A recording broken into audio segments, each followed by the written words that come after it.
Bismillahirrahmanirrahim. Qala al-musannif rahimahullahu ta'ala wa nafa'ana bihi wa bi'ulumihi fid dharain. Ittikhadhuhu sallallahu alaihi wasallam al-kitabata wasilatan fit ta'limi wat tablighi wa nahwihima. Rasulullah menjadikan menulis sebagai wasilah di dalam pembelajaran dan juga tabligh, ya, penyampaian risalah, dan selain keduanya ini. Jadi menulis, walaupun beliau itu adalah nabi yang ummi, tapi beliau perhatian sekali terhadap menulis ini. Karena li Rasulillah sallallahu alaihi wasallam kutabun, adalah Rasulullah sallallahu alaihi wasallam itu memiliki para penulis. Aktsaru min 15 katiban, yang jumlahnya itu lebih dari 15 katib. Katib itu ya penulis. Kalau sekarang mungkin jadi model sekretaris, walaupun kerjaannya nggak melulu menulis. Kalau pada masa Rasulullah, katib itu memang tugasnya nulis. Yaktubuna anhul Quran, yang mereka ini 15 orang lebih ini mereka menulis wahyu Al-Quran. Wa kutabun akharuna khassahum bi kitabati rasailih ilal afaqi wal muluk litablighihim al-islam wa da'watihim ilaih. Dan juga beliau punya para juru tulis yang lain yang dikhususkan untuk menulis surat-surat beliau, karena pada masa itu ya beliau tinggal berbicara aja, yang menulis para kutab itu, yang disampaikan ya ke penjuru dunia, ke raja-raja, untuk menyampaikan Islam dan menyeru mereka kepada Islam. Kita bisa lihat ada sekitar 9 surat. Kemudian juga ada wasiqah atau perjanjian-perjanjian yang menulis orang lain. Itu Rasulullah tinggal diktekan. Wa kutabun akharun khassahum bi kitabati umurin ukhra. Dan juga ada juru tulis yang lain yang beliau khususkan untuk menulis perkara-perkara yang lain. Ini spesialis ya juru tulis itu. Ini sebagaimana bisa dilihat perinciannya di dalam kitabnya Abdul Hayy Al-Qattani, ya. Al-Hafiz Abdul Hayy Al-Qattani di dalam kitab At-Taratib Al-Idariyah. Itu bagaimana administrasi yang dilakukan oleh Rasulullah sallallahu alaihi wasallam. Ini penting ini. Jadi beliau tertib dalam hal administrasi. Dan ini perlu menulis, termasuk dalam ilmu, ya. Nah, di antara yang menulis Al-Quran dari Rasulullah Sallallahu Alaihi Wasallam di depan beliau itu adalah khalifah yang 4, yakni Abu Bakar, Umar, Utsman, Ali, dan juga Zaid bin Sabit, Ubay bin Ka'ab, Zubair bin Awam, Khalid bin Sa'id, kemudian saudaranya Aban bin Sa'id bin Al-As, kemudian Hanzalah bin Ar-Rabi, dan juga Muawiyah bin Abi Sufyan, dan sebagainya. Ini penulis-penulis wahyu. Mereka itu ketika wahyu turun, ya, Rasulullah menyeru kepada orang-orang ini, dan mereka kemudian menulis talaqiyan min famin nabi. Jadi memang betul-betul didiktekan, mereka nukil dari mulutnya baginda Rasulullah sallallahu alaihi wasallam. Jadi ya model kayak imla kalau sekarang. Ada yang bertanya, bagaimana Nabi kan nggak bisa baca tulis, gimana mengetahui tulisan ini benar apa enggak? Nah, itu namanya wahyu. Itu ya beliau seperti kita, ya, kita ini saat kita belum mengenal tulisan pun itu tahu duit ini 1.000, duit ini 2.000, itu tahu. Nah, kalau duitnya ganti nggak ngerti lagi. Rasulullah ya seperti itu. Dan ini bentuk dari keutamaan baginda Rasulullah, Nabi yang ummi itu. Nggak bisa baca tulis itu bukan sesuatu aib, tapi itu keutamaan, kelebihan, dan sekaligus bukti bahwasanya Rasulullah Shallallahu Alaihi Wasallam itu tidak mengarang sendiri Al-Quran itu. Kalau kita kan bisa banyak hal itu mungkin karena kita membaca, apalagi di era seperti sekarang ini, di mana banyak kitab itu bisa kita akses secara mudah. Kalau dulu kan agak sulit ya. Saya tadi malam itu ya mencari-cari sesuatu, ketemu di dalam kitabnya Diwan Al-Mutanabbi, syarahnya Diwan Al-Mutanabbi oleh Al-Wahidi. Terus ada penjelasannya lagi, ada takliknya 2590 halaman lebih.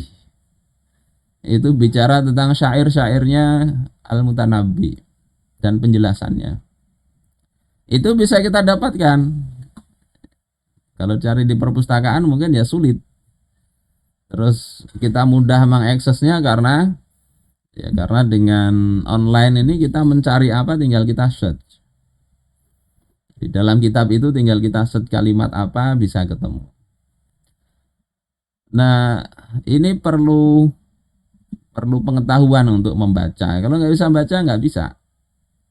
Sementara Rasulullah Shallallahu Alaihi Wasallam beliau nggak bisa baca tulis, gimana bisa dapat seandainya Al-Quran itu karangan beliau? Jadi itu nggak mungkin.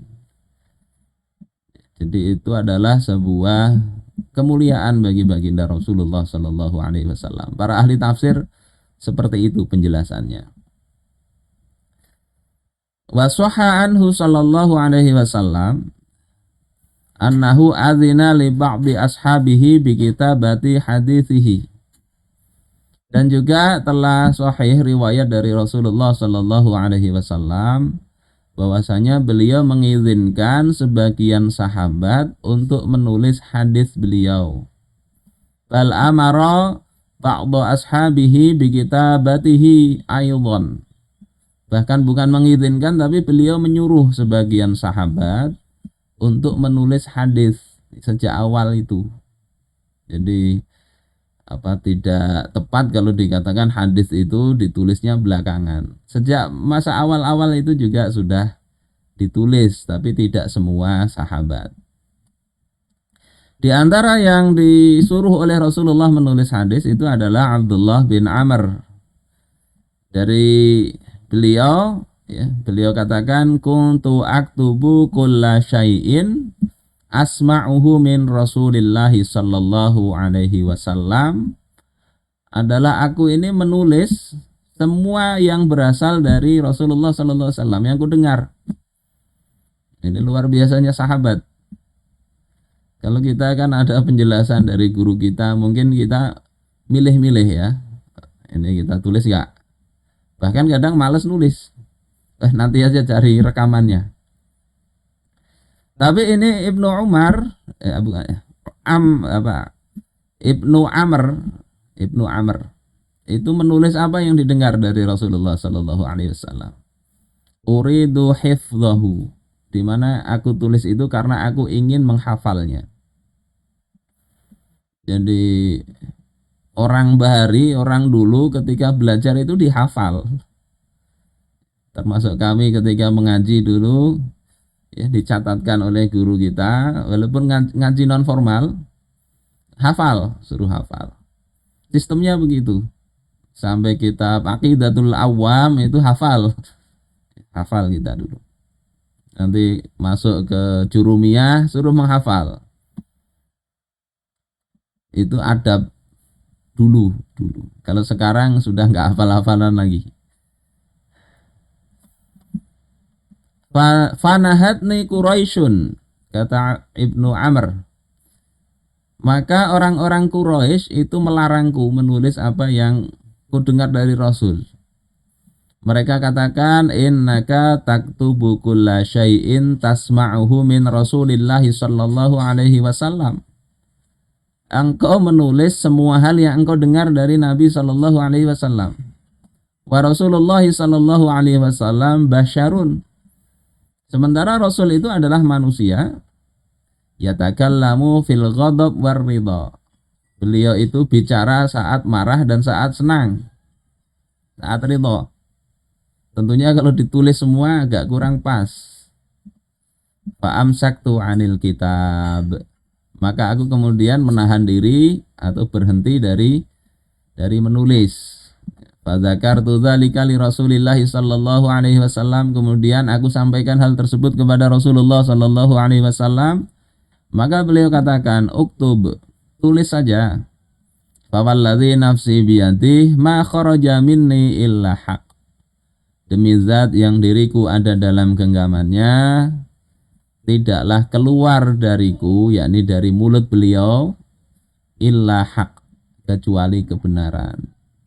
Jadi ini justru Rasul menyuruh nulis apa saja yang keluar dari mulut baginda Rasulullah sallallahu alaihi wasallam. Imam Al-Khattabi ketika mengomentari riwayat ini di dalam Ma'alimus Sunan, beliau mengatakan yusbihu ayyakuna nahyu mutaqaddiman wa akharul amrayni al-ibahah. Jadi bahwasanya adanya larangan itu bisa jadi adalah awal-awalnya, sementara akhirnya itu adalah boleh menulis itu. Waqad qila annahu innama nuhiya ayyaktuba al-hadis ma'al Qur'an fi sahifatin wahidah. Dan sungguh juga dikatakan bahwasanya yang dilarang itu kalau menulis hadis dengan Al-Quran itu pada satu lembaran yang sama. Jadi bisa dimaknai gitu, karena ada riwayat jangan ditulis kecuali Al-Quran. Jadi maknanya pertama bisa jadi awalnya begitu, setelah itu enggak. Atau yang kedua, maksud dari jangan menulis Al-Quran itu jangan di lembaran yang sama, li'alla yakhtalita bihi wa yastabih, agar tidak tercampur baur dan nanti mirip-mirip mana Al-Quran, mana yang perkataan Rasul. Jadi jangan dicampur. Pelajarannya juga untuk kita, hendaknya juga kita pisah-pisah tulisan itu, buku itu. Dan ini sudah biasalah insya Allah di anak-anak kita. Qala Ali Al-Qari, fa'amma ayyakuna nafsul kitabi mahzuran. Imamul Ali Al-Qari itu mengatakan, adapun menulis itu sendiri sebagai sesuatu yang dilarang, wa taqyidul ilmi bil khatti manhiyan anhu, dan mengikat ilmu dengan tulisan itu dilarang dari melakukan itu, fala, maka tidak benar begitu. Jadi kalau ada memahami dilarang nulis baik Al-Quran maupun As-Sunnah itu tidak benar, kata Syekh Mullah Ali Al-Qari ya. Saudara-saudaraku sekalian rahimakumullah, ini tentang menulis. Jadi tulis saja, tulis. Kemudian wa innama kariha kitabahu mangkarohah.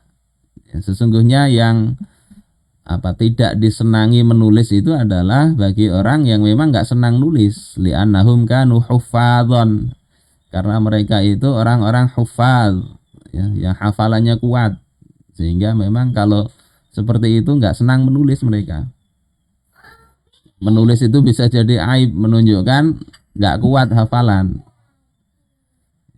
Kalau sekarang sebetulnya ya nggak terlalu harus nulis ya. Apalagi di teknologi sekarang bisa dengan ada rekaman. Kita nulis bisa di handphone. Jadi ustadznya sedang berbicara, ini ada yang nulis. Kita dapati beberapa orang punya kemampuan begitu. Jadi ustadznya selesai, tulisan selesai juga. Kalau sekarang bahkan ada softwarenya itu. Softwarenya langsung. Nanti ustadznya berbicara, yang keluar di handphone keluar tulisannya. Speech note ya. Ada software itu.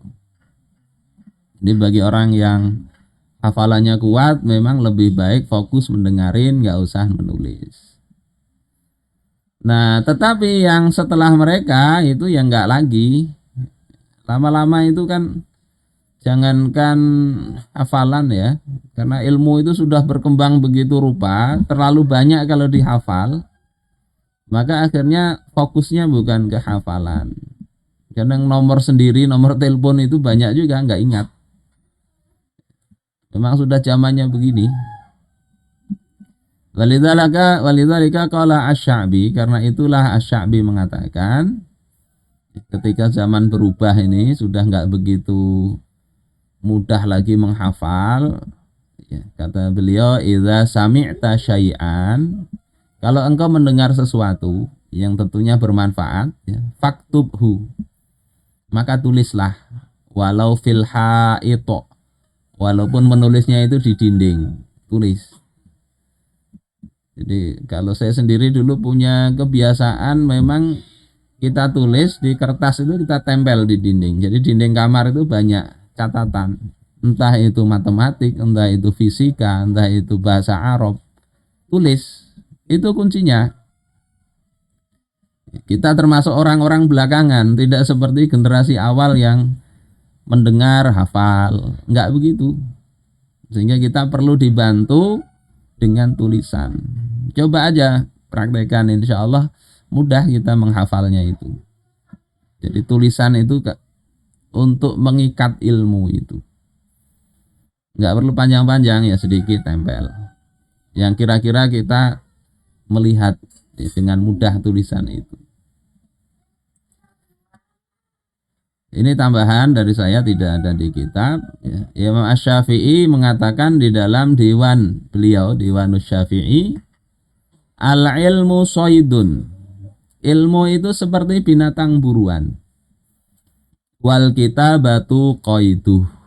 Sementara tulisan itu ibarat talinya untuk mengikat.